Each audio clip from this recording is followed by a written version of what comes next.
नमो नमः। यद्विद्याविलासेन भूतभौतिकसृष्टयः तं नौमि परमात्मानं सच्चिदानन्दविग्रहं। यदन्तेवासि पञ्चास्यैः निरस्ताः भेदिवारणाः तं प्रणौमि नृसिंहाख्यं यतीन्द्रं परमं गुरुं। श्रीमद्वेङ्कटनाथाख्यान् वेलाङ्गुडिनिवासिनः जगद्गुरूनहं वन्दे सर्वतन्त्रप्रवर्तकान्। येन चिन्तामणौटीका दशटीका विभञ्जिनी तर्कचूडामणिर्नाम कृता विद्वन्मनोरमा।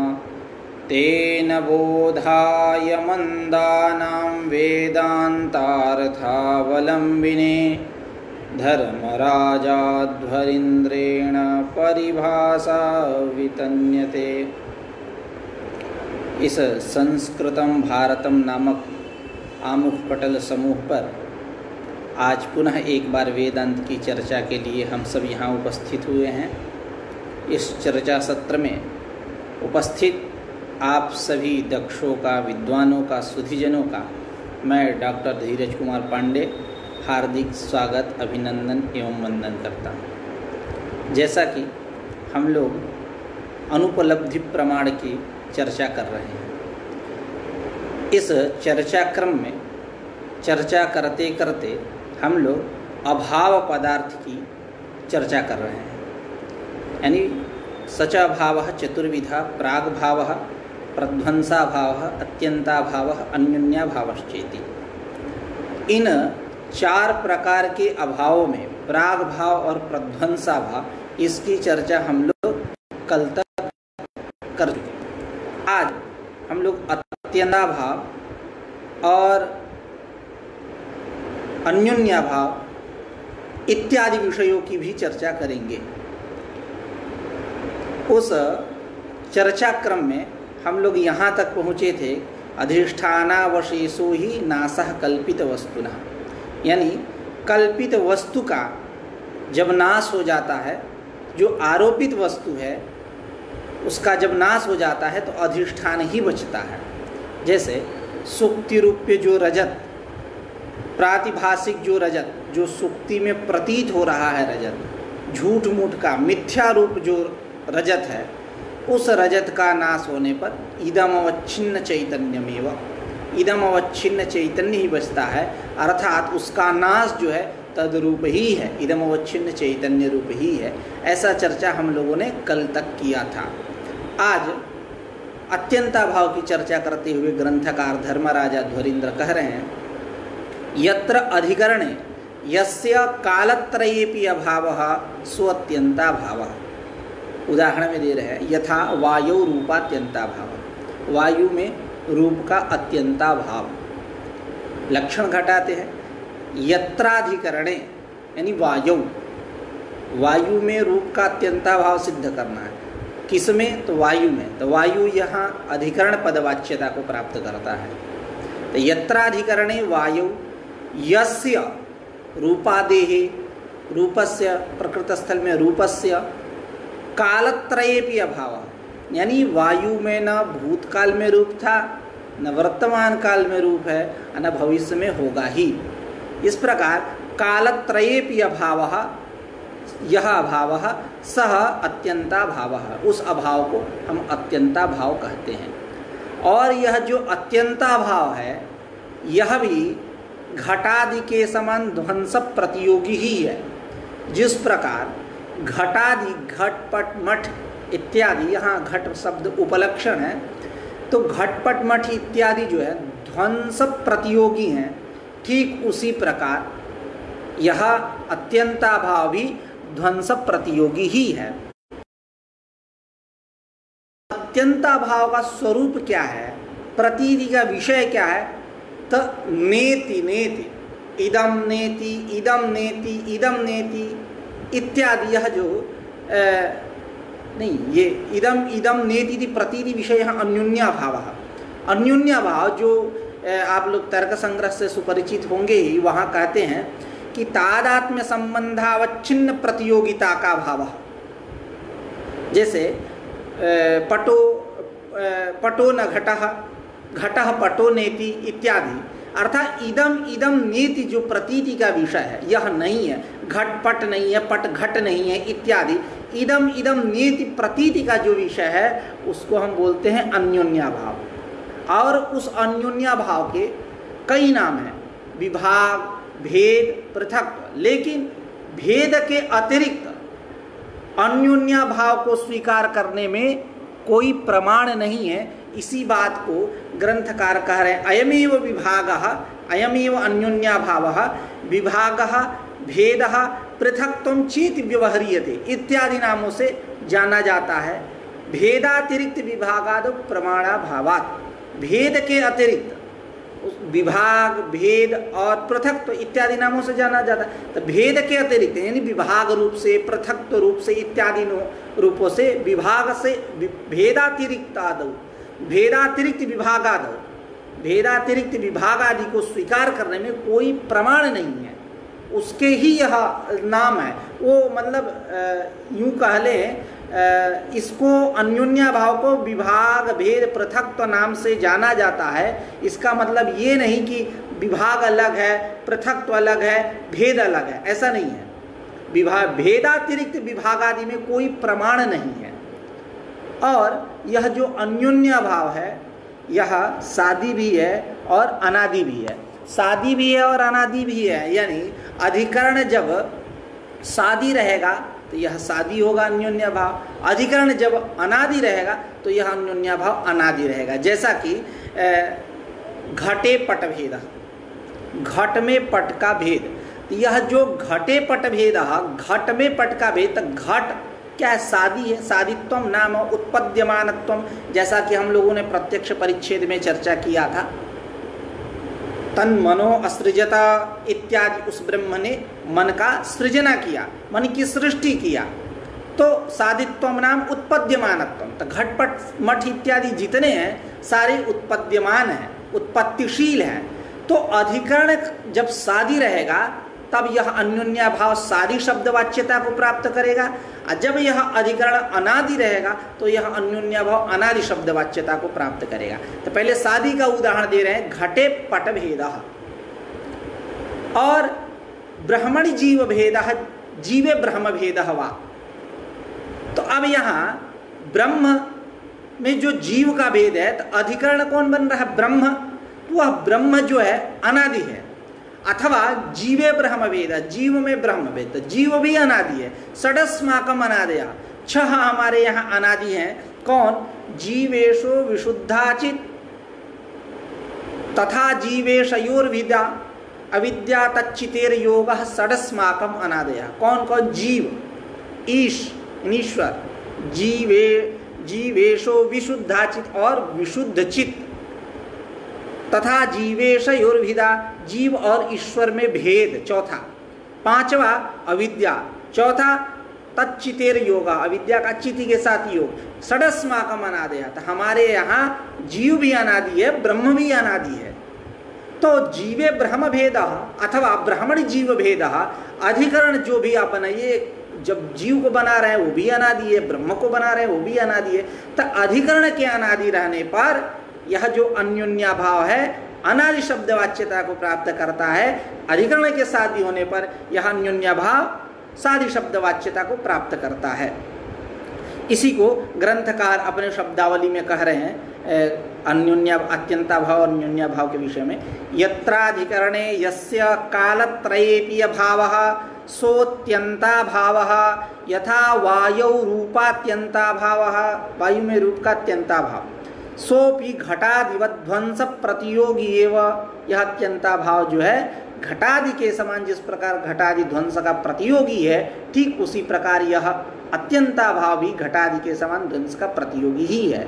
अन्योन्य भाव की चर्चा करते हुए ग्रंथकार कह रहे हैं इदम इदम नेति प्रतीति विषयः,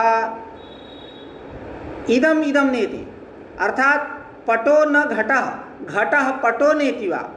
तो इदम इदम नेति, यह जो प्रतीति का विषय है इसको हम बोलते हैं अन्योन्याभाव। अयमेव अन्योन्याभावः भेदः पृथक् विभागः भेदः पृथक्त्वं चेति व्यवह्रियते इत्यादि नामों से जाना जाता है।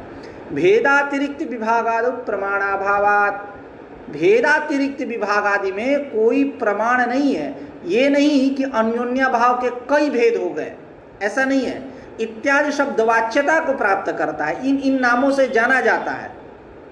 भेदातिरिक्त विभागादि प्रमाणाभावात् कोई प्रमाण नहीं है। अयम च अन्योन्याभावः अधिकरणस्य सादित्वे सादिहि यथा घटे पटभेदः अधिकरणस्य अनादित्वे अनादिरेव यथा जीवे ब्रह्मभेदः ब्रह्मणि व जीवभेदः। अब कह रहे हैं कि द्विविधोपि भेदः ध्वंस प्रतियोगी एव। यह जो द्विविध भेद है, द्विविध भेद यानी अधिकरण के सादी होने पर यह अन्योन्याभाव सादी है, अधिकरण के अनादि होने पर यह अन्योन्याभाव अनादि है। इस प्रकार दो भेद वाला यह जो अन्योन्याभाव है, अन्योन्याभाव सादी और अनादि रूप है, एतद रूप है। द्विविधोपि भेदा ध्वंस प्रतियोगी एवं, ध्वंस प्रतियोगी ही है। जैसे ऊपर अत्यंता भाव में कहा कि जो यह अत्यंता भाव है घटादि के समान ध्वंस का प्रतियोगी है, जिस प्रकार घटादि ध्वंस के प्रतियोगी हैं, ठीक उसी प्रकार यह द्विविधोपि भेदः जो अन्योन्याभाव सादी रूप है, अनादि रूप है, इस प्रकार यह जो अन्योन्याभाव है यह अन्योन्याभाव ध्वंस प्रतियोगी ही है। आगे कह रहे हैं अविद्यायाः निवृत्तौ तत्परतंत्राणां निवृत्ति अवश्यम भावात्। कह रहे हैं कि जब अविद्या की निवृत्ति हो जाएगी, तो अविद्या की निवृत्ति हो जाएगी तो तदधीन तत्परतंत्र उसके मतलब अधीन जितने कार्य हैं सबकी निवृत्ति हो जाएगी। क्योंकि जब मूलो नास्ति कुतो शाखा, ऐसा भी कह सकते हैं, मूल ही नहीं है, अविद्या का परिणाम रूप ही यह जगत है, नाम रूपात्मक जो जगत आपको दिख रहा है, जो आपको प्रतीत हो रहा है, जिसमें आप रह रहे हो, खा रहे हो, पी रहे हो इत्यादि, यह जो संसार है, यह जो प्रपंच है, यह सब अविद्या मूलक है, अविद्या इनका मूल है। तो जब अविद्या की निवृत्ति होगी ब्रह्मज्ञानेन, अविद्या की ज्ञानेन, ज्ञान निवर्त्यत्व जाकर के जब बैठेगा उस माया अविद्या प्रपंच में, तो तत्परतंत्र जितने कार्य हैं, अविद्या से जन्य उत्पन्न जितने कार्य हैं, वह सारे कार्य निवृत्त हो जाते हैं, अर्थात सारे कार्यों का नाश हो जाता है। तो उसी को कर अविद्यायाः निवृत्तौ तत्परतंत्राणां निवृत्ति अवश्यम भावात्, तो सब ध्वंस प्रतियोगी ही है। पुनरपि भेदः द्विविधः, इस भेद के यानी अन्योन्याभाव के पुनः दो भेद हैं। कौन कौन? सोपाधिक रूप अन्योन्याभाव और निरुपाधिक रूप अन्योन्याभाव। सोपाधिक रूप अन्योन्याभाव यानी सोपाधिक यानी उपाधि सहित, निरुपाधिक यानी उपाधि रहित शब्दतः यदि हम अर्थ करें तो ऐसा अर्थ आएगा, जो उपाधि सहित। तो जैसे घटाकाश, तो यहाँ आकाश की उपाधि क्या है? घट। पटाकाश, पट की आकाश की उपाधि क्या है? पट। वनावच्छिन्नाकाश, वृक्षावच्छिन्नाकाश, सारे जो है सब आकाश के क्या है? विशेषण है, उपाधि है। परिच्छिन्न कर दिए हैं, कंट्रोल कर लिए हैं, बांध दिए हैं एक सीमा में, उसको ला करके एडजस्ट मतलब यूं कह ले मतलब व्यवस्थित कर लिए, बांध लिए हैं। तो सोपाधिकता क्या है? तो कह रहे उपाधि सत्ता व्याप्य सत्ताकत्वम, उपाधि सत्ता व्याप्य सत्ताकत्वम सोपाधिकत्वम। उपाधि की जो जैसे घटाते हैं घटाकाश पे, घटाकाश कैसा है? सोपाधि के। उपाधि सत्ता, वहां उपाधि क्या है? घट। तो उपाधि सत्ता व्याप्य सत्ताकत्वम, तो व्याप्य सत्ताकत्व किस में जाता है? आकाश में, इसलिए वो आकाश सोपाधिक होता है। कैसे? उपाधि सत्ता घट सत्ता, तया सत्तया व्याप्य सत्ता यस्य आकाशस्य, यतो ही घटादौ गृह्यादि निक्षिप्ते जलादि निक्षिप्ते वा घटाकाशाभावात्। जब हम घट में व्रीहि जल इत्यादि ला करके भर देंगे तो घटाकाश नहीं रहेगा। तो घटाकाश व्याप्य सत्ता है, उपाधि सत्ता से। तो उपाधि सत्ता व्याप्य सत्ताकत्वम सोपाधिकत्वम, उपाधि सत्ता यानी घट सत्ता, तया घट सत्तया व्याप्य सत्ता यस्य आकाशस्य अतः सह आकाशः सोपाधिकः, वह आकाश क्या है, सोपाधिक है। इसी बात को कह रहे हैं कि पुनरपि भेदः द्विविधः, यह जो भेद है अन्योन्याभाव जो है यह पुनः दो प्रकार का होता है। एक प्रकार तो बतला चुके कि अन्योन्याभाव सादी होता है, अनादि होता है, यानी अधिकरण के सादी होने पर वह सादी रूप अन्योन्याभाव है, अधिकरण के अनादि रहने पर वह अन्योन्याभाव अनादि रूप है। अब पुनः, इसलिए पुनः पद यहाँ चरितार्थ होता है, पुनः इस अन्योन्याभाव के भेद के दो भेद हैं, कौन, सोपाधिक और निरुपाधिक। सोपाधिक रूप अन्योन्याभाव, निरुपाधिक रूप अन्योन्याभाव। तत्र उपाधि सत्ता व्याप्य सत्ताकत्वम सोपाधिकत्वम, तत्र तयोः मध्ये, यानी सोपाधिक निरुपाधिकयोः मध्ये, सोपाधिक की चर्चा करते हुए ग्रंथकार कह रहे उपाधि सत्ता व्याप्य सत्ताकत्वम सोपाधिकत्वम तच्छून्यम निरुपाधिकम, तच्छून्यम निरुपाधिकत्वम, यानी तच्छून्य अर्थात तत्शून्य कौन, यानी उपाधि सत्ता व्याप्य सत्ताक जो न हो, तत्शून्य हो, तो उसको हम बोलेंगे निरुपाधिक। उदाहरण दे रहे हैं अपने शब्दावली में, एक एक करके उदाहरण देंगे। तत्र आद्यः, यानी सोपाधिक अन्योन्याभाव, सोपाधिक रूप अन्योन्याभाव को उदाहरण दे रहे हैं। यथा एकस्यैव आकाशस्य घटादि उपाधि भेदेन भेदः, आकाश एक ही है, निरुपाधिक रूप, महाकाश एक ही है, लेकिन जब घट पट मठ इत्यादि सब जा करके उसमें चिपक जाएंगे तो सब क्या कर देंगे, आकाश को सीमित कर देंगे, बांध देंगे, न्यूनता ला देंगे उसमें, मतलब उपाधि लग जाएगा।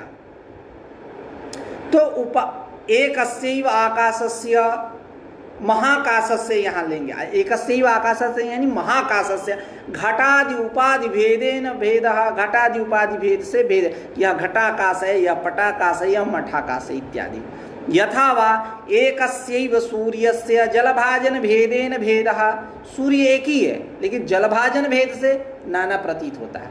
जलभाजन भेद यानी पात्र विषय, जैसे बचपन में हम लोग क्या करते थे, ग्रहण लगता था तो थाली इत्यादि में साक्षात ऐसे नहीं देखते थे, बताते हैं कि उससे किरणें निकलती हैं जो रोशनी के लिए लाभदायक नहीं है, तो थाली में रखते थे, थाली रखते थे, उसमें पानी भर देते थे और प्रतिबिंब देखते थे। तो अब हम देख रहे हैं, अब बगल में कोई दूसरा देख रहा है तो दो दो सूर्य दिखेंगे, लेकिन सूर्य तो दो है नहीं, तो एक ही है, लेकिन उपाधि भेद से नानात्व की प्रतीति वहाँ हो रही है। एकस्यैव सूर्यस्य जलभाजन भेदेन भेदः, जलभाजन भेदेन यानी पात्र भेदेन भेदः, तथा च यानी पात्र भेदेन भेदः यानी उपाधि भेदेन भेदः, तथा च एकस्यैव ब्रह्मणः अंतःकरण भेदात् भेदः, ब्रह्म एक ही है, अद्वितीय तत्व, लेकिन अंतःकरण के भेद से भेद है। जब वह अंतःकरण में उस ब्रह्म का प्रतिबिंब पड़ता है तो अंतःकरणावच्छिन्न चैतन्य क्या है, जीव, देवदत्त, यज्ञदत्त इत्यादि जो भी अंतःकरणावच्छिन्न, जैसा कि हम लोगों ने प्रत्यक्ष परिच्छेद में चर्चा किया था जब साक्षी का निरूपण कर रहे थे, तो अंतःकरणावच्छिन्नम चैतन्यम जीवा, अंतःकरणावच्छिन्न चैतन्य कौन है, जीव है। तो अब उस ब्रह्म की प्रतिबिंब पड़े अंतःकरण में, तो अब अंतःकरणावच्छिन्न चैतन्य को हम जीव बोल रहे हैं, तो ब्रह्म तो एक ही है लेकिन उपाधि भेद से भेद हुआ, यह देवदत्त है, यह ब्रह्म में भेद हुआ ना, यह जीव ब्रह्म, अद्वैत तत्व, अद्वैत वेदांत की चर्चा हो रही है, इसलिए हमारे यहाँ जीव जो है वो ब्रह्मरूप ही है, जीव ब्रह्म ही बना पड़ा, वो उससे अतिरिक्त नहीं है, लेकिन व्यवहारिक भेद है, पारमार्थिक भेद भले ना हो लेकिन व्यवहारिक तो भेद है।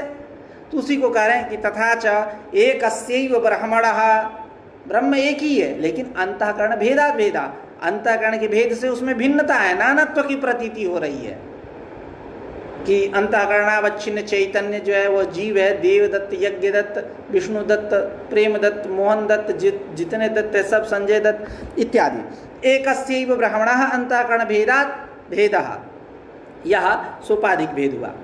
अब निरुपाधिक भेदो यथा, निरुपाधिक भेद क्या है? तो कहते कि तच्छून्यम तो निरुपाधिकत्वम, यानी उपाधि सत्ता व्याप्य सत्ताकत्व जिसमें न जाए, उपाधि सत्ता व्याप्य सत्ताक जो न हो, क्योंकि वो जिसमें रहेगा वो तो सोपाधिक हो जाएगा। जैसा कि घटाकाश कैसा हुआ? सोपाधिक हुआ, क्योंकि उपाधि सत्ता व्याप्य सत्ताक है वो। उपाधि सत्ता घट सत्ता तया सत्तया व्याप्य सत्ता यस्य आकाशस्य सह आकाशः कीदृशः सोपाधिकः। तो अब तच्छून्य जो है उसको बोलते हैं निरुपाधिक। उसका उदाहरण देते हुए ग्रंथकार कह रहे हैं निरुपाधिक भेदो यथा घटे पट भेदः, घट में पट का भेद। तो घट में पट का भेद यह निरुपाधिक भेद है, यह स्वभावतः भेद है। ये नहीं कि यहाँ कोई उपाधि लगी है। जैसे घटाकाश कहने पर ये तो समझ में आ रहा है उस आकाश की उपाधि वहाँ घट लगा है।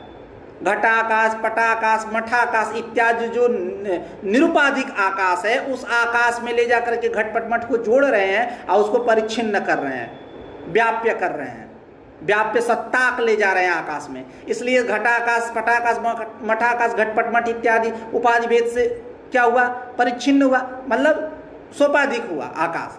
अब यहाँ जो घटे पट है ना, घट में पट नहीं है, तो घट में पट नहीं है यानी यह स्वभावतः भेद है, कोई उपाधिकृत भेद नहीं है। उपाधिकृत भेद नहीं है, यह स्वभावतः शब्द महिम्ना ऐसा प्रतीत हो रहा है कि घट पट नहीं है, पट घट नहीं है, स्वभावतः भेद है, कोई यहाँ उपाधि नहीं लगी है भेद को बतलाने के लिए। तो इसको हम बोलेंगे निरुपाधिक। निरुपाधिक भेदो यथा घटे पट भेदः न च ब्रह्मण्यपि प्रपंच भेदाभ्युपगमे अद्वैत विरोधः। न, ऐसा नहीं कह सकते। कह रहे हैं कि हम ब्रह्म में प्रपंच भेद स्वीकार करेंगे, तो जब प्रपंच भेद स्वीकार करेंगे तो एक ब्रह्म एक प्रपंच, दो दो स्थिति आ गई, दो दो वस्तु हो गए। तो अब इस प्रकार अद्वैत तत्व जो आप प्रतिपादन करते हो, द्विधायितम द्वितम न द्वितम न द्वितस्य भावम द्वैतम न द्वैतम अद्वैतम, जो आप यह अद्वैत तत्व का प्रतिपादन करते हो, अद्वैत जो तुम्हारा दर्शन है, सिद्धांत है, अद्वैतवाद है, अब ये तो भज्येत खंडित होने लगेगा। इसलिए कि आप उस ब्रह्म में ले जा करके भेद प्रतिपादन कर दिए। किसका? प्रपंच भेद ले जाकर के बैठा दिए। इस प्रकार अद्वैत विरोध होगा। तो कह रहे हैं न, ऐसा नहीं कह सकते। तात्विक भेद की यहाँ चर्चा हो रही है, वह तात्विक भेद नहीं है, तात्विक भेद नहीं है। उसी को कर न च ब्रह्मण्यपि प्रपंच भेदाभ्युपगमेन अद्वैत विरोधा न, क्यों? तात्विक भेदादेहे अनभ्युपगमेन वेदादिवत अद्वैत अव्याघातकत्वात्। जैसे आकाश आदि है, तो आकाश आदि में तात्विक भेद है क्या? तात्विक भेद नहीं है, तात्विक भेद नहीं, व्यवहारिक भेद है। तो वेदादि के समान, आकाश आदि के समान यह प्रपंच इत्यादि जो है सब में तात्विक भेदादेहे अनभ्युपगमेन, तात्विक भेद हम पारमार्थिक भेद नहीं स्वीकार करते। व्यवहारिक वाले भेद हो उसकी यहाँ कोई गति नहीं है। तात्विक भेदादेहे अनभ्युपगमेन वेदादिवत अद्वैत अव्याघातकत्वात्, अद्वैत का नाश नहीं होगा। जैसा कि जो चित्सुखाचार्य का लक्षण है चतुर्थ मिथ्यात्व, स्वाश्रय निष्ठात्यंता भाव प्रतियोगित्व मिथ्यात्व, उसमें ग्रंथकार ने अभिमत पद भी जोड़ा था और यावत पद भी जोड़ा था, क्योंकि उनको वारण करना था असंभव वारणाय और यावत पद अर्थांतर वारणाय।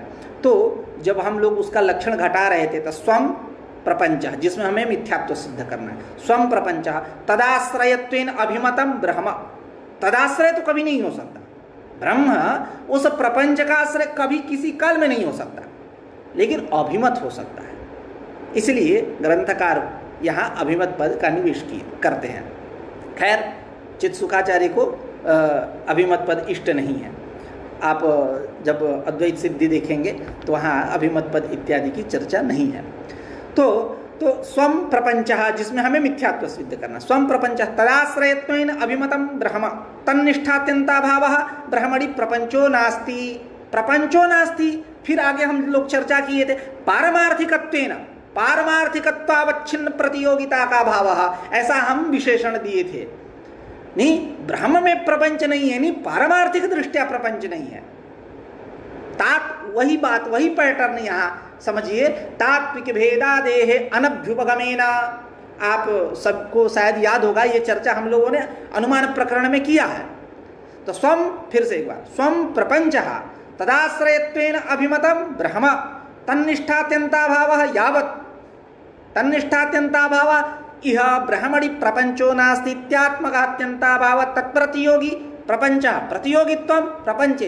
अतः प्रतियोगित्व जिसमें गया वह मिथ्या शब्द वाच्यता लभते इत्यर्थ। वह मिथ्या शब्द वाच्यता को प्राप्त करता है। इस प्रकार जो प्रपंच है वह मिथ्या है। तो वहां विशेषण क्या दिए थे?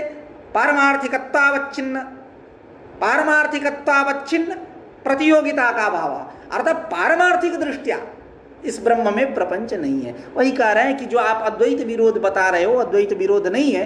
न च ब्रह्मण्यपि प्रपंच भेदाभ्युपगमे अद्वैत विरोधा न, तो तात्विक भेदादेहे अनभ्युपगमेन वेदादिवत अद्वैत अव्याघातकत्वात्, अद्वैत का यहाँ नाश नहीं हुआ। प्रपंचस्य अद्वैते ब्रह्मणि कल्पितत्व अंगीकारात्, यानी प्रपंच यह जो नाम रूपात्मक अस्ति भाति प्रियम रूपम नाम चेत्यंस पंचकम आद्यम आद्यम त्रयम ब्रह्म रूपम जगत रूपम ततोद्वयम, इस प्रकार जो नाम रूपात्मक यह जो जगत है, यह नाम रूपात्मक जगत, यह जो प्रपंच है, संसार है, जिसमें आप अपना क्रियाकलाप इत्यादि तमाम व्यवहार इत्यादि कर रहे हैं, ये सारा का सारा प्रपंच उस अद्वैत तत्व में, ब्रह्म में कल्पित है, आरोपित है। इसलिए ताप आरोपित है। तो क्योंकि हमारे यहाँ नियम भी है, अस्माकं मते सर्वस्यापि कार्यस्य सोपादान विद्याधिष्ठानाश्रितत्व नियमात्। हमारे यहाँ वेदांतियों के यहाँ सर्वस्यापि कार्यस्य, जितने कार्य हैं सारे कार्य सोपादान भूत जो अविद्या, क्योंकि अविद्या के परिणाम है, सोपादान भूत जो अविद्या, उस अविद्या का जो अधिष्ठान चैतन्य, कौन? शुद्ध चैतन्य, उसमें आश्रितत्व नियमात, उसमें आश्रित है। तो आश्रित है मतलब भेद, कैसा भेद? पारमार्थिक भेद नहीं, कल्पित भेद। उसी को प्रपंचस्य अद्वैते ब्रह्मणि कल्पितत्वांगीकारात्, यह सारा का सारा प्रपंच उस अद्वैत तत्व में कल्पित है, ऐसा हम लोग स्वीकार करते हैं। तदुक्तम सुरेश्वराचार्य ही, जैसा कि सुरेश्वराचार्य कहते हैं, अक्षमा भवतः केयम साधकत्व प्रकल्पने किन्न पश्यसि संसारम तत्रैवाज्ञान कल्पितम। भवतः कीदृशीयम अक्षमा, असहिष्णुता, साधकत्व प्रकल्पने, साधकत्व प्रकल्पने अर्थात मुमुक्षुत्वादि जो हैं इनके प्रकल्पने, मतलब वही कल्पने, कल्पनायाम, साधकत्व प्रकल्पने मुमुक्षुत्वादि के प्रकल्पना में, कल्पना में भवतः केयम अक्षमा, यह आपकी असहिष्णुता कैसी है? किन्न पश्यसि संसारम तत्रैव अज्ञान कल्पितम, तत्रैव ब्रह्मणि, उसी ब्रह्म में अज्ञान कल्पितम इदम जगत, यह जो संसार है इसको क्यों नहीं देख रहे हो? कैसी आपकी असहिष्णुता है? यानी मुमुक्षुत्वादि के कल्पना में आपकी कैसी असहिष्णुता? आप उस ब्रह्म में अज्ञान कल्पित संसार को क्यों नहीं देख रहे हो? सारा का सारा संसार उस ब्रह्म में कल्पित है। तभी तो अद्वैत तत्व, ये सारी बातें जो हैं ये अद्वैत वासना से हैं, क्योंकि हम लोग वेदांत परिभाषा पढ़ रहे हैं। एक तरह से अद्वैत तत्व का प्रतिपादन करने के लिए तीन ही विशेष ग्रंथ है, अद्वैत सिद्धि, चित्सुखी और खंडन खंड खाद्य। ये सब जो हैं मतलब प्रसाद बांटते समय जो कुछ इधर उधर छिट गया तो वही समझिए इसमें। ये पूर्ण रूप से अद्वैत तत्व का प्रतिपादक ग्रंथ नहीं है, या प्रमेय बहुल ग्रंथ है, प्रमाणों की चर्चा करता है, विषय और प्रयोजन की चर्चा, इसके अतिरिक्त कुछ चर्चा ये वेदांत परिभाषा नहीं करता। प्रत्यक्ष, अनुमान, उपमान, आगम, अर्थापत्यानुपलब्धि, विषय प्रयोजन, इसी में 8 परिच्छेद में है। तो वो प्रसाद बांटते समय इधर उधर पंजीरी गिर गई, तो मतलब ये नहीं कि अद्वैत तत्व का ये निराश करता है ग्रंथ, ये अद्वैत तत्व का अनुमोदन करता है थोड़ा सा इसमें, लेकिन मुख्य रूप से वही ग्रंथ है, अद्वैत सिद्धि और चित्सुखी और खंडन खंड खाद्य। आगे, अतएव विवरणे अविद्यानुमाने प्रागभाव व्यतिरिक्त विशेषणं तत्व प्रदीपिकायां अविद्या लक्षणे भावत्व विशेषणं च संगच्छते। अब थोड़ी सी चर्चा करते हैं। यह जो चतुर्विध अभाव है, प्राग भाव, प्रध्वंसा भाव, अत्यंता भाव, अन्योन्या भाव, जो भविष्य, प्राग भाव कैसा, भविष्यति प्रतीति विषय है। प्रध्वंसा भाव कैसा है, प्रध्वंस ऐसा प्रतीति विषय है। अत्यंता भाव कैसा है, नेति नास्ति प्रतीति विषय है। अन्योन्या भाव कैसा है, न घटः पटो नेति, पटः घटो नेति इत्यादि प्रतीति विषय है। तो अतएव यानी यतः अभावस्य चातुर्विध्यम, अतएव विवरणे अविद्यानुमाने प्राग भाव व्यतिरिक्त विशेषणम, प्राग भाव व्यतिरिक्त विशेषण। तो यह प्राग भाव व्यतिरिक्त विशेषण संगच्छते कैसे, तो उसको थोड़ा सा हम लोग अनुमान पे चर्चा करते हैं। भगवत्पाद शंकराचार्य ने जो शारीरक भाष्य लिखा, उस शारीरक भाष्य के प्रथम चतुस्सूत्री पे पद्मपादाचार्य की पंचपादिका टीका है, और उस पर प्रकाशात्म मुनि की विवरण नाम की टीका है, जिसको हम बोलते हैं अहंकार टीका के नाम से भी जानते हैं। उसमें अविद्या का यानी अज्ञान का अनुमान करते हुए, अविद्या के सद्भाव का प्रतिपादन करते हुए ग्रंथकार वहाँ अनुमान देते हैं। क्या स्वरूप है, तो विवादा गोचरापन्नम प्रमाण ज्ञानम स्वप्राग भाव व्यतिरिक्त स्विषयावरण स्व निवर्त्य स्वदेशगत वस्त्वंतर पूर्वकम भवितुमर्हति अप्रकाशितार्थ प्रकाशकत्वात् अंधकारे प्रथमोत्पन्न प्रदीप प्रभावत। इस प्रकार एक लंबा सा अविद्यानुमान देते हैं। अविद्यानुमान पूछा भी जाता है। खैर, तो यहाँ जो साध्यांश है, विवादा गोचरापन्नम प्रमाण ज्ञानम स्व प्राग भाव व्यतिरिक्त स्व विषयावरण स्व निवर्त्य स्वदेशगत वस्त्वंतर पूर्वकम भवितुमर्हति, यह जो साध्यांश है, इस साध्यांश में वस्त्वंतर में एक विशेषण दिया गया। क्या, प्राग भाव व्यतिरिक्त। तो अब यह प्राग भाव व्यतिरिक्त यह विशेषण ही बतलाता है कि अभाव नामक कोई न कोई पदार्थ है। तो आप नहीं कह सकते कि अभाव नहीं है। और चित्सुखाचार्य ने जब अविद्या का अनुमान किया, तो अनादि भाव रूपत्वे सति ज्ञान निवर्त्यत्वम, जो अनादि भाव रूप हो और ज्ञान निवर्त्य हो, तो अब वहां भाव पद रखा। तो भाव पद किसकी व्यावृत्ति करेगा, अभाव की। तो जब अभाव तुम स्वीकार नहीं करोगे, तो भावत्व विशेषण किस लिए है।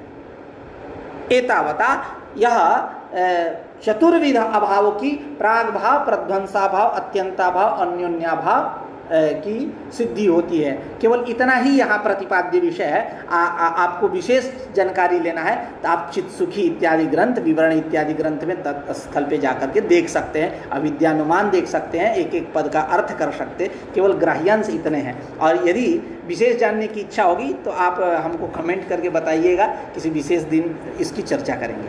तो अतएव विवरणे अविद्यानुमाने प्राग भाव व्यतिरिक्त विशेषणम, तो प्राग भाव व्यतिरिक्त विशेषण दिया गया, तो संगच्छते ऐसा हम जोड़ देंगे पद। और तत्व प्रदीपिकायाम यानी चित्सुखी तत्व प्रदीपिकायाम अविद्या लक्षणे भावत्व विशेषणम संगच्छते, भावत्व विशेषण लग जाता है जब आप अभाव मानते हैं तो।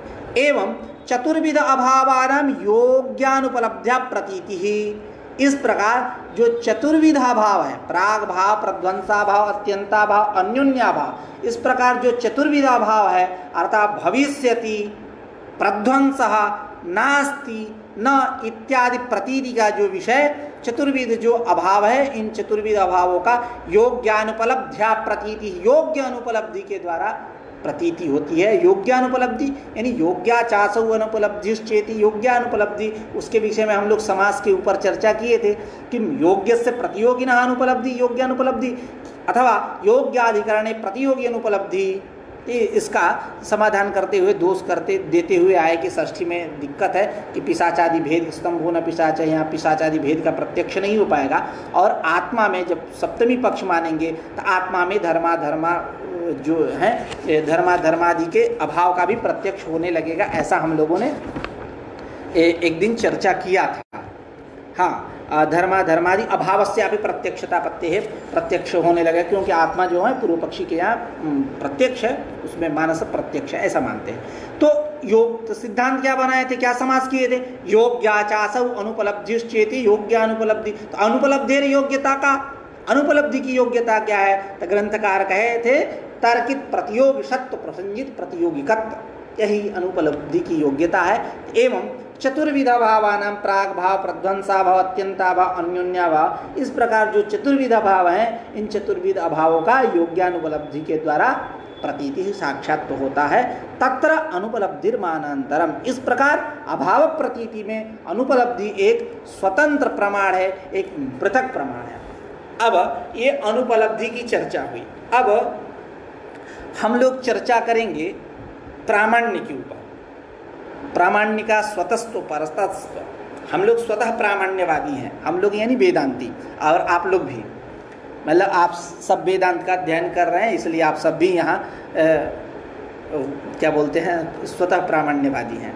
तो ज्ञान का जो स्वतस्व है, यानी स्वतः प्रामाण्य का मतलब क्या है, तो कहेंगे स्वतोग्राह्यत्व। स्वतोग्राह्यत्व क्या है, तो दोषा भावे सति यावत स्वाश्रय ग्राहक सामग्री ग्राह्यत्व, यदि शास्त्रीय भाषा में कहा जाए, यदि हिंदी में समझा जाए तो जिस सामग्री के द्वारा ज्ञान का ग्रहण हो रहा है, उसी सामग्री के द्वारा तद्गत प्रमात्व यानी प्रामाण्य, यथार्थता यानी यथार्थत्व, इसका ग्रहण हो, उसको हम बोलेंगे स्वतः प्रामाण्य। स्वाश्रयः दोषाभावे सति स्वतोग्राह्यत्वं नाम दोषाभावे सति यावत् स्वाश्रय ग्राहक सामग्री ग्राह्यत्वं स्वाश्रयः वृत्तिज्ञानं तद्ग्राहकं साक्षिज्ञानं तेन साक्षिणा वृत्तिज्ञानं गृह्यमाणे तद्गतं प्रामाण्यमपि तेनैव गृह्यते। ऐसा हम लोग चर्चा करेंगे। तो हम लोग पंक्ति पे चर्चा करते हैं, नहीं तो आज अनुपलब्धि की समाप्ति भी करनी है, बच जाएगा। तो एवं उक्तानां प्रमाणानां प्रामाण्यम स्वतः उत्पद्यते ज्ञायते च। उक्त जो प्रमाण है कौन, जिन प्रमाणों की हम लोग चर्चा अभी तक की, प्रत्यक्ष, अनुमान, उपमान, आगम, अर्थापत्ति, अनुपलब्धि। एवं उक्तानां प्रमाणानां प्रामाण्यम, वही प्रामाण्य मतलब तद्वती तत्प्रकार का ज्ञान। यदि हम वेदांत की भाषा में बोले तो स्मृति व्यावृत्तम अनधिगता बाधित विषय ज्ञानत्वम, स्मृति साधारण तो अबाधित विषय ज्ञानत्वम, इस प्रकार। तो उक्तानां प्रमाणानां प्रामाण्यम स्वतः उत्पद्यते ज्ञायते च, इस प्रकार प्रमाणों का जो प्रामाण्य है, प्रमात्व है, यथार्थत्व है, यह स्वतः उत्पन्न होता है और स्वतः जाना जाता है, स्वतः ज्ञात होता है। तथा ही स्मृत्यनुभव साधारणम संवाद प्रवृत्त्यनुकूलम तद्वति तत्प्रकार का ज्ञानत्वम प्रामाण्यम। अब यह प्रामाण्य क्या है, प्रमाणस्य भावम प्रामाण्यम, भाव व्युत्पत्ति। तो अभी यहाँ प्रमाणस्य भावम प्रामाण्यम, इस प्रकार भाव व्युत्पत्ति करने पर यह जो प्रामाण्य शब्द जो है, यह प्रमारूप अर्थ को देता है, वही प्रमात्व भाव व्युत्पत्ति करने पर। तो यह प्रामाण्य कैसा है, तो कह रहा है स्मृत्यनुभव साधारणम। स्मृत्यनुभव साधारण, जैसा कि हम लोग शुरू में प्रत्यक्ष परिच्छेद में चर्चा किए थे, प्रमा यानी स्मृति व्यावृत्तम प्रमात्वम। स्मृति व्यावृत्तम यानी स्मृति भिन्नम, जो स्मृति भिन्न है वह प्रमा है। लक्षण करते हुए अनुभव मतावलंबियों के यहाँ, जो लोग अनुभव को प्रमा मानते हैं, उनके यहाँ लक्षण का स्वरूप क्या था, अनधिगता बाधित विषय ज्ञानत्वम। कहीं कहीं अर्थपद भी है, अनधिगता बाधितार्थ विषय ज्ञानत्वम, ऐसा भी है। तो जिसमें अनधिगत और अबाधितत्व यह विषय हो, ऐसा ज्ञान जिस ज्ञान का विषय अनधिगत और अबाधित हो, उसको हम बोलेंगे प्रमा, अनधिगता बाधित विषय ज्ञानत्वम। कुछ लोग स्मृति को ही प्रमा मानते हैं, उनके यहाँ अनधिगत तो नहीं रहेगा, वहाँ केवल अबाधितत्व। इसीलिए ग्रंथकार कहे थे शुरू में, जब प्रमा का विवेचन कर रहे थे, उस समय ग्रंथकार ने कहा था स्मृति साधारणम तु अबाधित विषय ज्ञानत्वम। ऐसा ज्ञान जिसका विषय अबाधित हो, अबाधित विषय वाला जो ज्ञान है, उसको हम बोलते हैं प्रमा। तो स्मृति अनुभव साधारण यानी उभय साधारण, उभय साधारण प्रामाण्य है। संवादी प्रवृत्ति अनुकूलम, संवादी प्रवृत्ति अनुकूलम, एक संवादी ज्ञान होता है, एक विषमवादी ज्ञान होता है। संवादी ज्ञान यानी सफल प्रवृत्ति जनक, जो सफल प्रवृत्ति जनक है, यानी आपको प्यास लगी, घट उठाए, जलाहरण क्रिया किए, पी लिए, प्यास बूझ गया, तो प्यास आपका बुझ गया, यानी संवादी फल की उत्पत्ति हुई, क्षुधा की निवृत्ति हो गई, यह संवादी ज्ञान है। आज जो मरुचियाँ हैं, हिरण इत्यादि दौड़ रहे हैं रेगिस्तान में, वो झिल्ली दे करके, तपन देख करके, लेकिन जा रहे हैं वहाँ, मिल नहीं रहा पानी उनको, समझ रहे हैं कि ये पानी है, दौड़ लगाए, कोसों दूर गए, पानी नहीं मिला। तो यह ज्ञान कैसा है? विफल प्रवृत्तिजनक। इसलिए हम इसको बोलते हैं विषमवादी। तो संवादी प्रवृत्ति अनुकूल जो ज्ञान और तद्वती तत्प्रकार का ज्ञान, तद्वती तत्प्रकार का ज्ञान यानी वही यथार्थ, तद्वती तत्प्रकार का ज्ञान यानी घटत्ववती घटे घटत्व प्रकार ज्ञान। तो एतादृश यह प्रामाण्य है, यानी प्रमात्व है, यथार्थत्व है जिसको हम बोलेंगे। तो स्मृत्यनुभव साधारण यानी दोनों लेना है, अनधिगताबाधित विषय ज्ञानत्व और अबाधित विषय ज्ञानत्व, स्मृति साधारणम। तो स्मृत्यनुभव साधारणम संवादि प्रवृत्त्यनुकूलम तदवति तत्प्रकारक ज्ञानम तदवति तत्प्रकारक ज्ञानत्वम प्रामाण्यम, यही प्रामाण्य है। तच्च ज्ञान सामान्य सामग्री प्रयोज्यम न तो अधिकम गुणम अपेक्षते प्रमा मात्रे अनुगत गुणाभावात्। कह रहे हैं कि तच्च प्रामाण्यम, यह जो प्रामाण्य है कैसा है? तो ज्ञान सामान्य सामग्री प्रयोज्य है। ज्ञान सामान्य सामग्री प्रयोज्य है यानी कहने का तात्पर्य क्या है कि जिस सामग्री से ज्ञान का ग्रहण होता है, ठीक उसी सामग्री से उसमें रहने वाले प्रमात्व का भी ग्रहण हो तो ज्ञान सामान्य सामग्री हुई, सामग्री एक हुई, उसी से ज्ञान का भी ग्रहण कर रहे हैं, उसी में उसमें रहने वाले प्रमात्व का भी ग्रहण कर रहे हैं। तो वृत्ति ज्ञान और उसका प्रमात्व दोनों को आप ले रहे हो, तो यही क्या है? उभय साधन, सामान्य सामग्री। तो यह प्रामाण्य कैसा है? ज्ञान सामान्य सामग्री प्रयोज्य, ज्ञान सामान्य सामग्री से प्रयोज्य है, कार्य है, और ज्ञान सामान्य सामग्री क्या? प्रयोजक है। उसी को कह रहे हैं तच्च प्रामाण्यम, यह जो प्रामाण्य है ज्ञान सामान्य सामग्री प्रयोज्य, न तो अधिकम गुणम अपेक्षते, अधिक गुण की अपेक्षा नहीं करता है। क्यों? क्योंकि प्रमा मात्रे अनुगत गुणाभावात्, प्रमा मात्र में कोई अव्यभिचारी गुण नहीं रहता, अनुगत गुण का अभाव रहता है। अब किसी ने कहा कि नहीं प्रत्यक्ष प्रमा है, उसमें भूय अवयवेंद्रिय सन्निकर्ष गुण तो बैठा ही है। करेंगे नहीं, ऐसा नहीं कह सकते, क्योंकि हम तुमको तुरंत दोष दे देंगे, दो एक नहीं दो दोष देंगे, एक अन्वय व्यभिचार दे देंगे, एक व्यतिरेक व्यभिचार, उसी को दे रहे हैं। तो नापि प्रत्यक्ष प्रमायाम भूय अवयवेंद्रिय सन्निकर्षः, कह रहे हैं कि प्रत्यक्ष प्रमा में भूय अवयवेंद्रिय सन्निकर्ष रूप गुण नहीं है।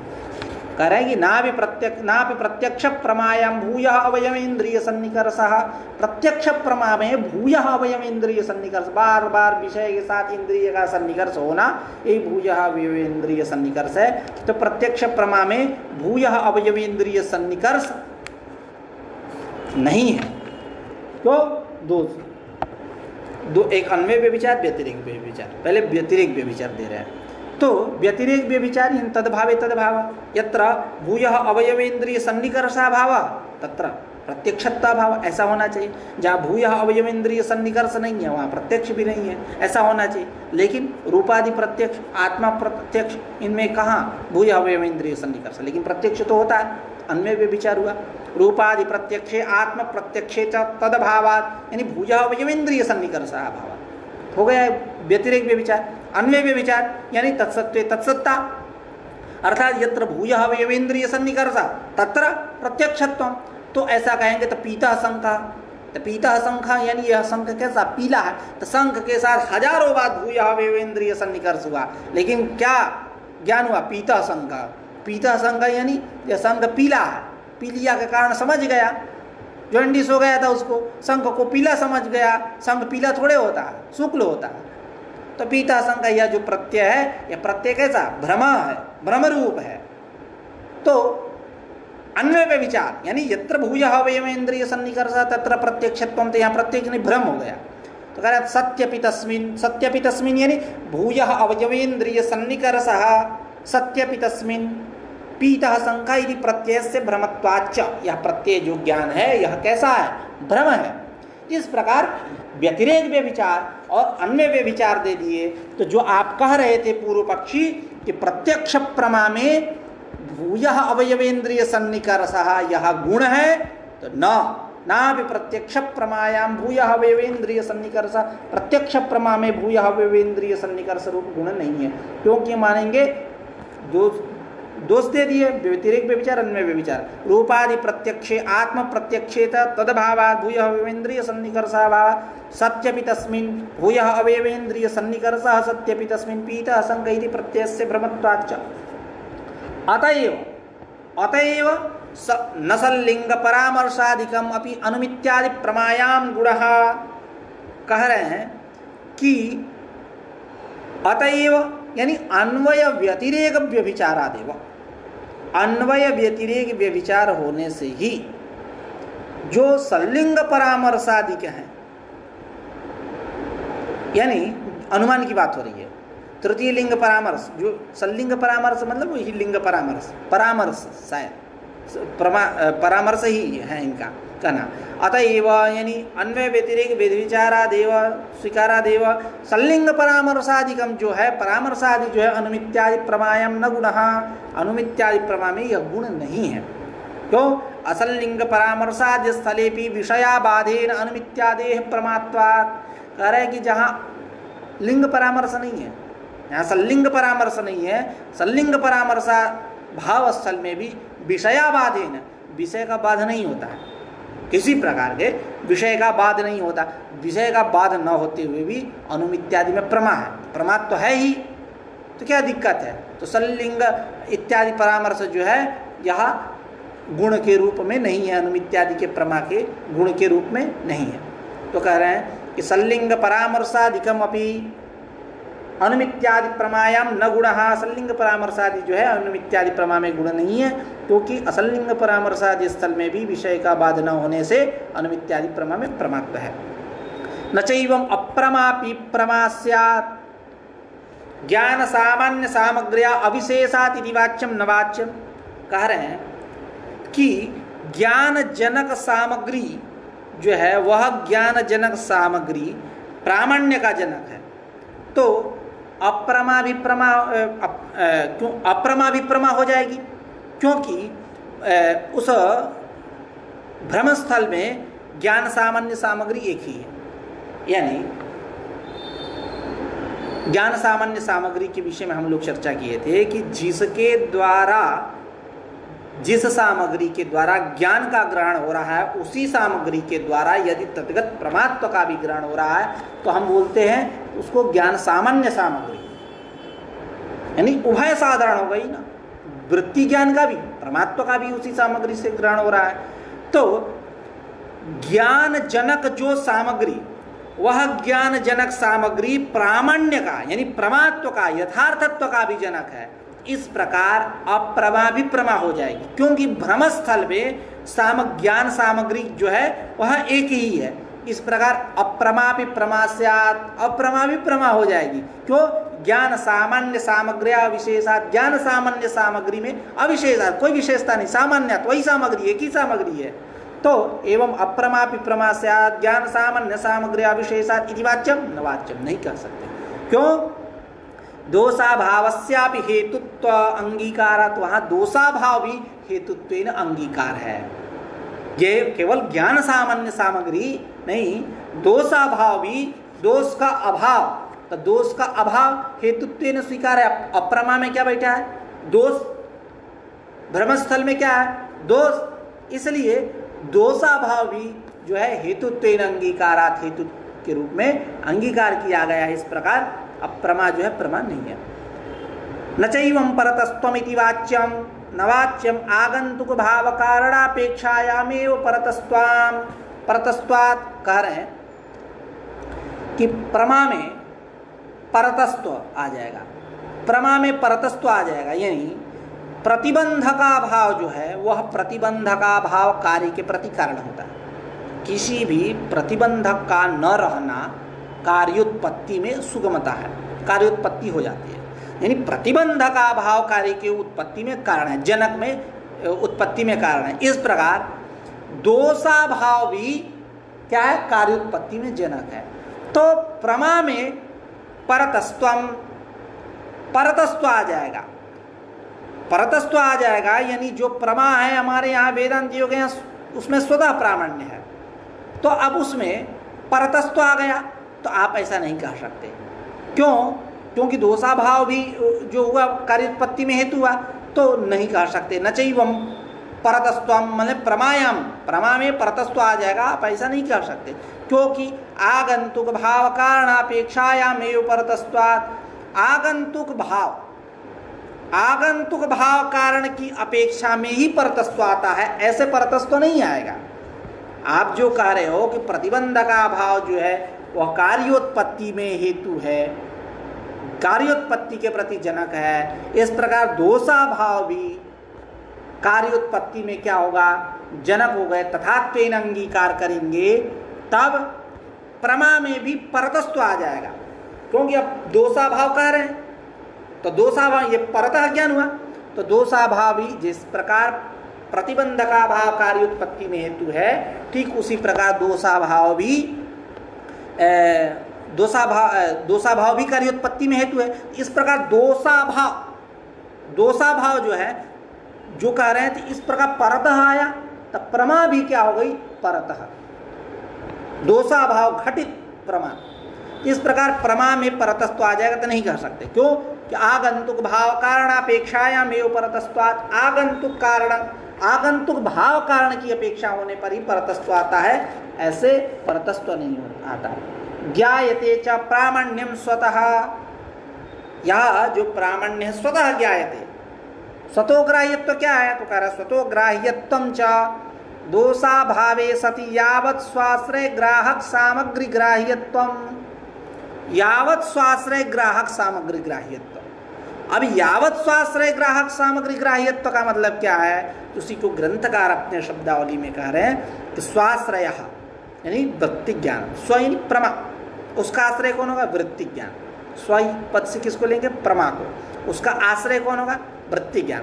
स्वाश्रय यानी वृत्ति ज्ञानम, स्वाश्रय वृत्ति ज्ञानम, तद्ग्राहकम साक्षी ज्ञानम, तेन यानी साक्षिणा, उस साक्षी से वृत्ति ज्ञाने गृह्यमाणे, वृत्ति ज्ञान का ग्रहण होने पर तद्गत जो प्रामाण्य है, वृत्ति ज्ञानगत जो प्रामाण्य है, वह प्रामाण्य भी गृहीत होता है, उसी से लिया जाता है। यही क्या है, स्वतोग्राह्यत्व है। तो इस प्रकार न चैवं प्रामाण्य संशयानुपपत्तिः तत्र संशयानुरोधेन दोषस्यापि सत्वेन दोषाभाव घटित संशय स्वाश्रय ग्राहका भावेन तत्र प्रामाण्यस्यैव अग्रहात्, कह रहे हैं। तो इस प्रकार यह स्वतोग्राह्य हुआ। स्वतोग्राह्यत्वं नाम यावत् स्वाश्रय ग्राहक सामग्री ग्राह्यत्वं, स्वाश्रय वृत्ति ज्ञानं तद्ग्राहकं साक्षी ज्ञानं, तेन साक्षिणा वृत्ति ज्ञाने गृह्यमाणे तद्गतं प्रामाण्यमपि तेनैव गृह्यते। ऐसा, यही जैसा कि हम लोग शुरू में चर्चा की है कि जिस सामग्री के द्वारा ज्ञान का ग्रहण हो, उसी सामग्री के द्वारा उसमें रहने वाले प्रमात्व का ग्रहण होना ही क्या स्वतोग्राह्य है, ज्ञान सामान्य सामग्री इसको बोलते हैं। तो इस प्रकार कह रहे हैं न चैवं प्रामाण्य संशयानुपपत्ति ही, कह रहे हैं कि यानी यह जो प्रमात्व है, यह प्रमात्व स्वतोग्राह्य है। स्वतः ग्राह्य मानने पर इसमें क्या होगा, संशय नहीं होगा, संशय की उपपत्ति नहीं हो पाएगी। उसी को पूर्व पक्ष के रूप में ये बात कह रहे हैं, न चैवं प्रामाण्य संशयानुपपत्ति ही, नहीं कह सकते। यानी आपने ज्ञान को स्वतः ग्राह्य माना, प्रमात्मं न स्वतो ग्राह्य संशयानुपपत्तितः मुक्तावली में। तो जब आप ज्ञान को स्वतः ग्राह्य मान रहे हो, प्रामाण्य को स्वतः ग्राह्य मान रहे हो, प्रमात्म को स्वतः ग्राह्य मान रहे हो, तो प्रामाण्य में संशयानुपपत्ति, संशय की उपपत्ति नहीं हो पाएगी। जब स्वतः ग्राह्य है तो कैसा संशय, जब प्रामाण्य को आप स्वतः ग्राह्य मान रहे हो तो उस समय उस प्रामाण्य में प्रमात्म में संशय की उपपत्ति नहीं हो पाई, अनुपपत्ति हो जाएगी। तो न, ऐसा नहीं कह सकते। क्यों, तत्र मतलब संशय स्थल है, संशय स्थल में संशयानुरोधेन दोषस्यापि सत्वेन दोषाभाव घटित स्वाश्रय ग्राहका भावेन तत्र प्रामाण्यस्यैव अग्रहात्, यानी संशय के अनुरोध से, जब संशय है तो दोष को भी आपको मानना पड़ेगा। संशय इससे थोड़े हो जाएगा, दोष फसाद होगा। तो संशयानुरोधेन दोषस्यापि सत्वेन, दोष को भी विद्यमान मानना पड़ेगा। इस प्रकार दोषाभाव घटित स्वाश्रय ग्राहक अभाव है। दोषाभाव मतलब दोष जाना हो, दोषाभाव घटित स्व यानी प्रमाद, उसका प्रमात्व, उसका आश्रय वृत्ति ज्ञान, उसका ग्राहक कौन होगा? साक्षी ज्ञान। वह ग्राहका भाव होने से, दोषाभाव घटित स्वाश्रय ग्राहका भाव होने से तत्र संशय स्थल में प्रामाण्य से ग्रह, प्रामाण्य का ही ग्रहण नहीं होगा।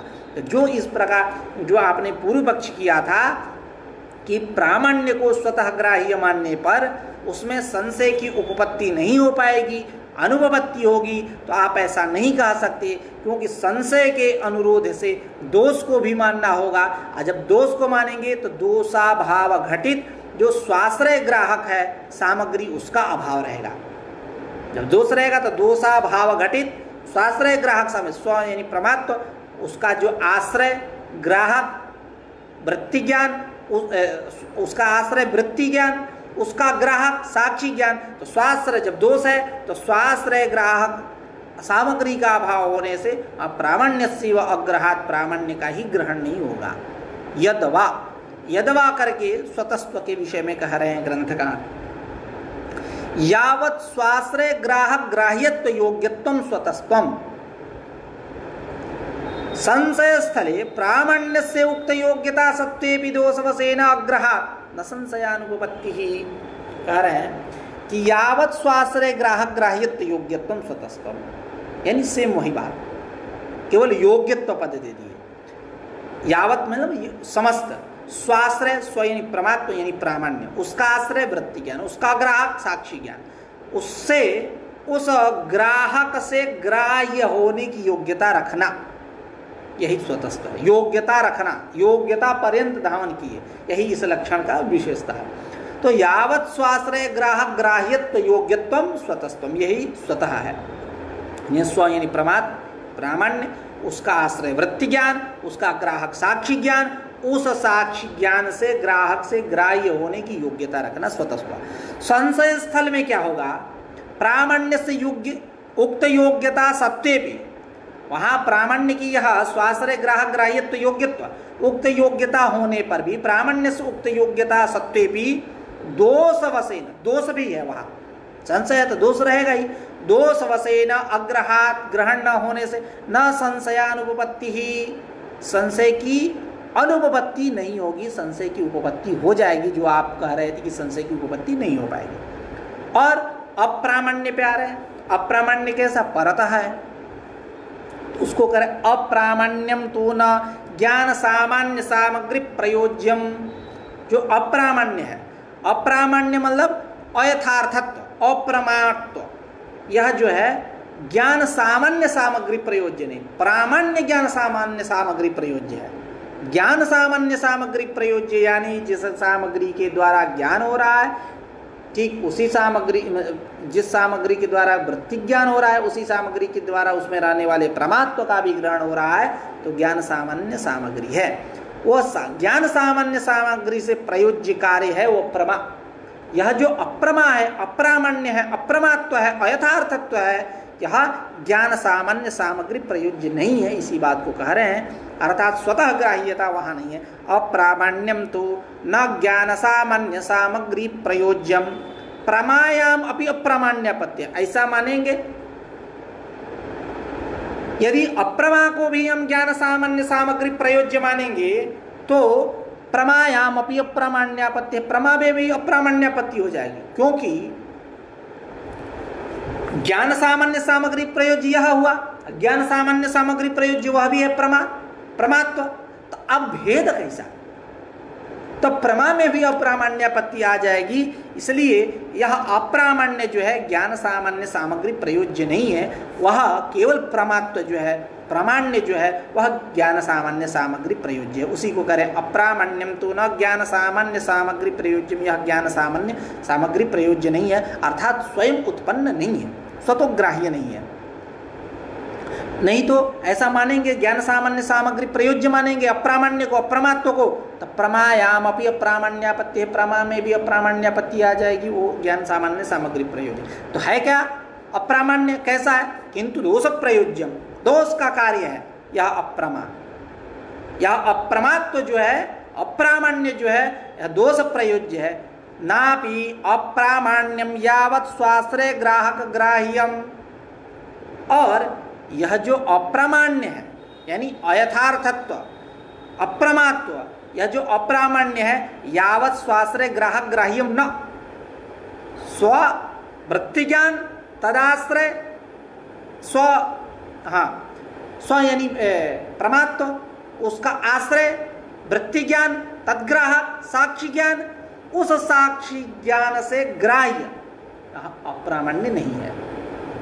उसी को कह रहा है याव नापि अप्रामाण्यम, अप्रामाण्यम यावत् स्वाश्रय ग्राहक ग्राह्यम न, स्वाश्रय ग्राहक ग्राह्य नहीं है, उस साक्षी से ग्राह्य नहीं है अप्रामाण्य। किंतु क्योंकि अप्रामाण्य घटक तदभाववत्वादेहे वृत्ति ज्ञान अनुपनीतत्वेन साक्षिणा ग्रहीतुम अशक्यत्वात्, साक्षी से उसका ग्रहण नहीं हो सकता।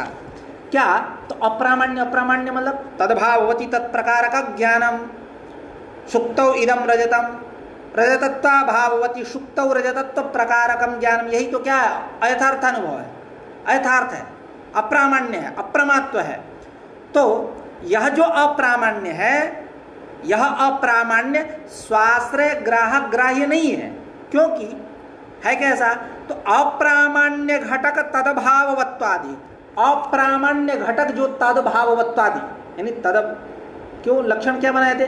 तदभाववती तत्प्रकारक ज्ञानम, तो अप्रामाण्य घटक तदभाववत्वादि है, तदभाववत्वादि का वृत्ति ज्ञान अनुपनीतत्वेन, यह वृत्ति ज्ञान से अनुपनीत है, अर्थात वृत्ति ज्ञानेन अनुपस्थितत्वेन, वृत्ति ज्ञान से उपस्थित नहीं है, वृत्ति ज्ञान अनुपनीतत्वेन साक्षिणा ग्रहीतुम अशक्यत्वात्, साक्षी से इसका ग्रहण नहीं होगा।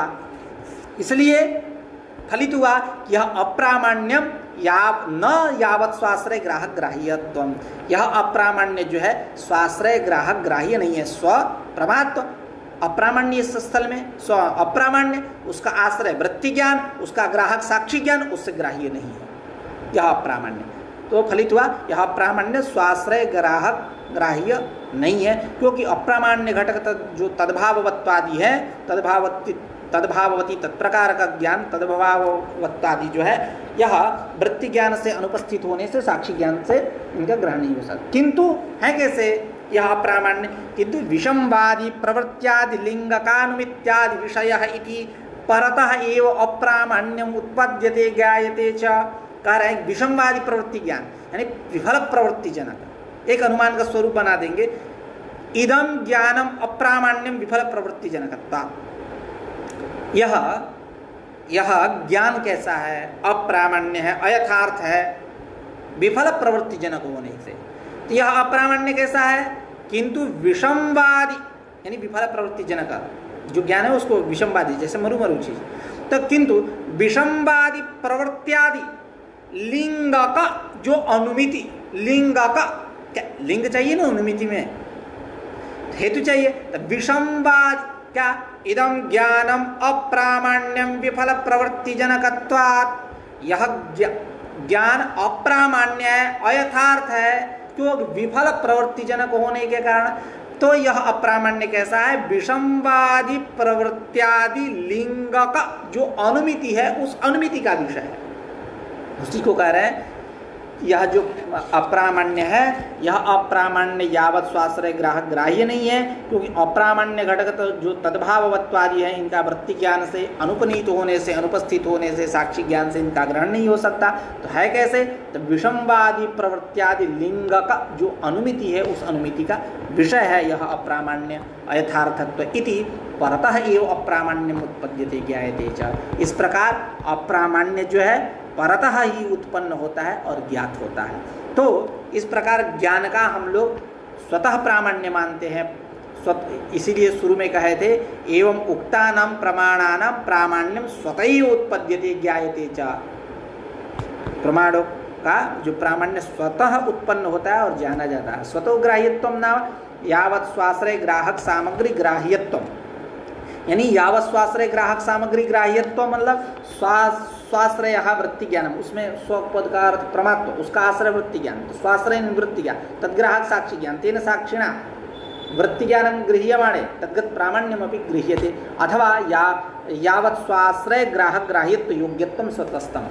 और यह जो अप्रामाण्य है, दोष प्रयोज्य है, विषमवादी प्रवृत्त्यादि लिंग का जो अनुमिति है इसका विषय है। इस प्रकार ज्ञान जो है स्वतः उत्पन्न होकर के ज्ञात होता है, और अप्रामाण्य जो है परतः एवं अप्रामाण्यम उत्पद्यते ज्ञायते च, यह जो अप्रामाण्य है यह परतः उत्पन्न होता है और ज्ञात होता है। इति अनुपलब्धि परिच्छेद श्री विश्वनाथार्पणमस्तु। अब विषय परिच्छेदाय एवं निरूपितानां प्रमाणानां प्रामाण्यम द्विविधम व्यवहारिक तत्त्वावेदकत्वं पारमार्थिक